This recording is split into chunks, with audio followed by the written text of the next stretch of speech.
श्रीगुरुभ्यो नमः। हरिः ओम्। ईशानां जगदोषिकवेङ्कटपदे विष्णुपरां प्रेयसीं दत्वक्षस्थलनित्यवासदसिकां दक्षान्ति संवर्धने पद्मालङ्कृतपाणिपल्लवयुगां पद्मां सनस्तां श्रियं वात्सल्यादिगुणोज्ज्वलां भगवतीं वन्दे जगन्मातरम्।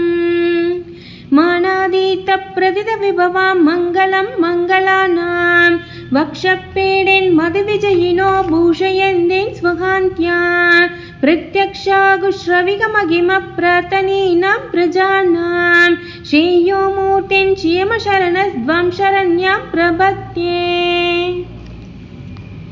अङ्गं हरेः पुलकभूषणमाश्रयन्ते भृङ्गाङ्कनेव मुकुलाभरणं तमालम् अङ्गीकृताखिल विभूतिरपाङ्कलीला माङ्गल्यदास्तु मम मङ्गलदेवताया।